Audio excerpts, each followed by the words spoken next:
everybody. Welcome to another day at Carrie's Corner, where we continue with the Pushcart War by Jean Merrill, illustrated by Ronnie Solbert. And we're starting on chapter 15, The Arrest of Frank the Flower. On the 9th day of the pea shooter campaign, Frank the Flower was arrested. A pea tax spotter spotted him.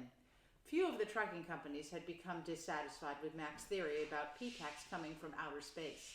These companies had removed their pea tax spotters from the hoods of their trucks and stationed them on the tailgates of the trucks or on the rear bumpers with orders to watch for an enemy on the ground. One of these spotters, riding on the tailgate of a moving van, saw Frank the Flower aiming at one of the rear tires of the van.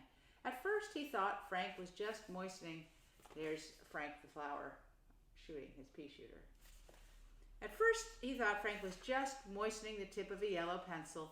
But when the van slowed down for a red light a few blocks later, the spotter heard air escaping from one of the truck's rear tires, and he remembered the look of concentration on Frank the Flower's face as he had put the pencil to his mouth.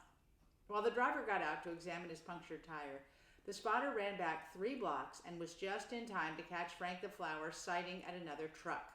The spotter did not actually see the pea pin leave the shooter, but when the truck Frank the Flower had been aiming at limped to the curb with a flat tire before it reached the next corner, the spotter called a policeman and demanded that he search Frank the Flower.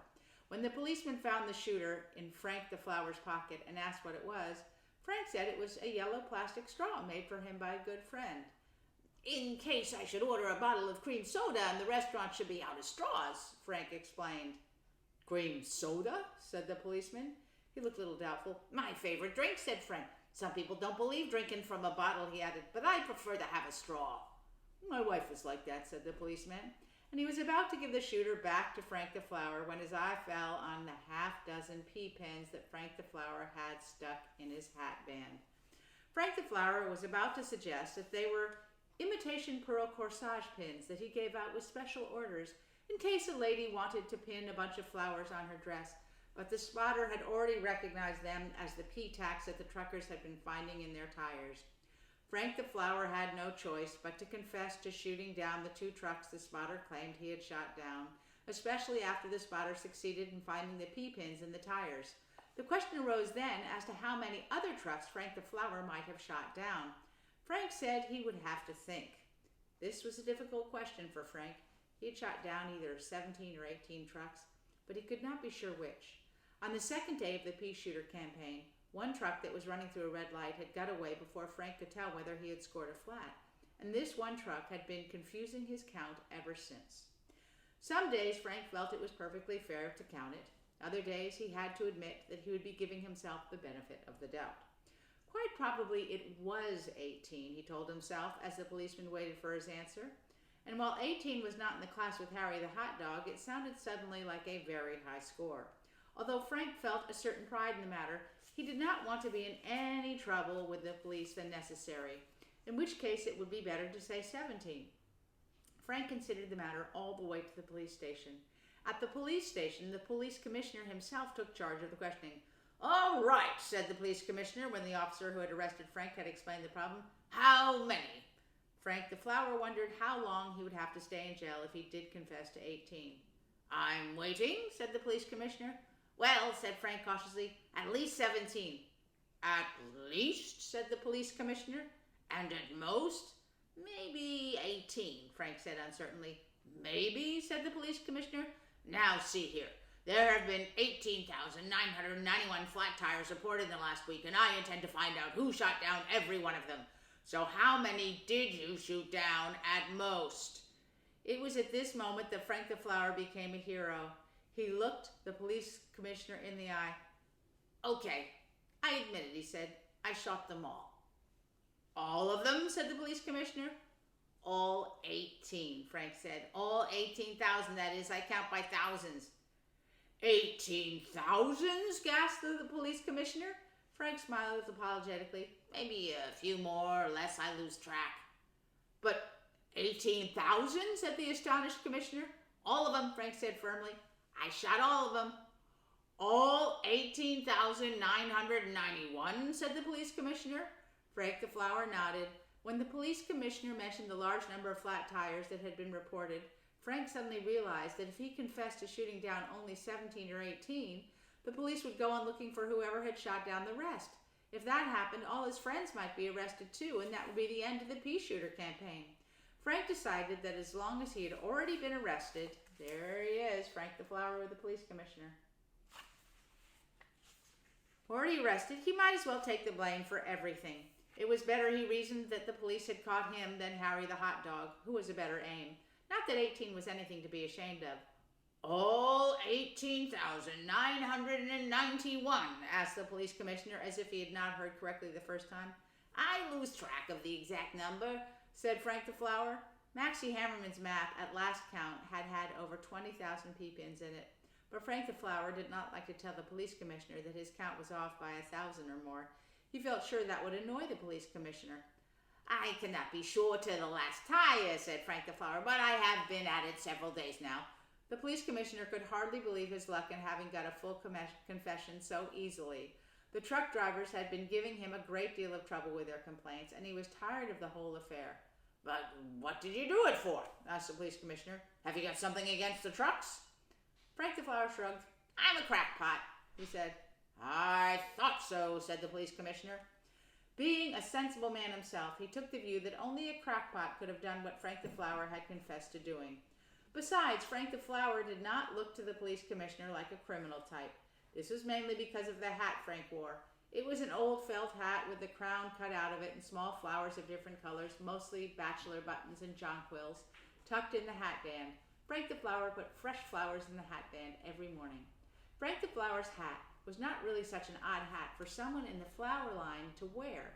In a way, it was a kind of advertisement. However, the police commissioner had never seen a hat like this before. The police commissioner felt that it definitely was not the kind of hat a true criminal type would wear, but he thought it might very well be the sort of hat that a crackpot would wear. "But 18,991 tires, said the police commissioner. "It was nothing," said Frank the Flower modestly. The police commissioner sat studying Frank the Flower for several minutes. Then he called the policeman who had arrested Frank. "You will have to lock this man up," he said, "but treat him gently. He's a harmless crackpot." The police commissioner patted Frank kindly on the shoulder. He was much relieved to have solved the pea-tack problem. Within a half an hour, extras announcing the arrest of Frank the Flower were on the newsstands. "Spotter spots pea-tacker," says one headline. "Pea-tacker captured," said another. "Tackman is crackpot," said a third. Under the headlines, there were pictures of Frank the Flower. When General Anna saw the headlines, she sent out word that all peddlers should report at once to Maxie Hammerman's. In the cellar of Maxie Hammerman's shop, the peddlers listened to the police commissioner on the radio. The police commissioner was assuring the public that there was no further cause for alarm.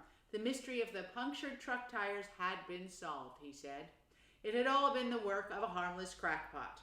The police commissioner's announcement brought tears to the eyes of some of Frank's friends. They realized that he was trying to protect them by taking all the blame himself. "For such an idea, he should be president of the USA," said Morris the florist. "President," said Papa Peretz. "How about the president How can the president be a crackpot? Not that I do not appreciate what Frank the Flower has done," he added. "He is a hero," said General Anna. "May he live 100 years.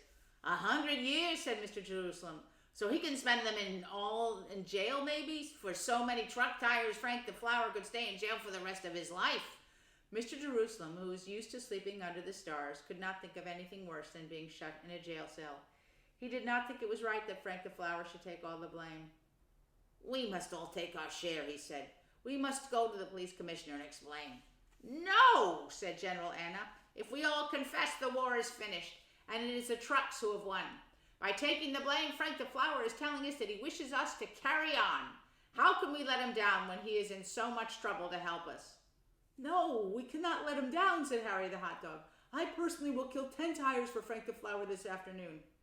"Wait," said Eddie Maroney. "As long as Frank the Flower is in jail, we cannot kill any more tires." "Why not?" said Harry the hot dog. "You do not agree with General Anna that we must carry on?" "I always agree with General Anna," said Eddie Maroney. "Of course we must win the war. I'm only pointing out that if there are any more flat tires, the police commissioner will not believe Frank the Flower's story that he himself has killed all those trucks. The police will look again, And now that they know what to look for, how long do you think it will be before they are arresting every pushcart peddler in the city? Eddie Maroney is right, said General Anna. Everybody will turn in his shooter and ammunition before leaving Maxie Harriman's shop tonight. Everyone? Said Harry the hot dog. Harry the hot dog had had more fun shooting at truck drivers than he'd ever had before. He was proud of holding the record for the most tires killed, and he was even a little jealous that Frank the Flower, who had killed only 17 or 18 tires, should be getting all the credit in the newspapers. It is not the end of the war, said General Anna. It is only the end of the pea shooter campaign. We must find a new weapon. And that brings us to the end of chapter 15. Next time we read, we'll read Big Mo's attack on the police commissioner. So stay tuned for chapter 16. Have a great rest of your week. This has been more from the Pushcart War. Froggy and I say bye. Have a great rest of your week. Bye-bye.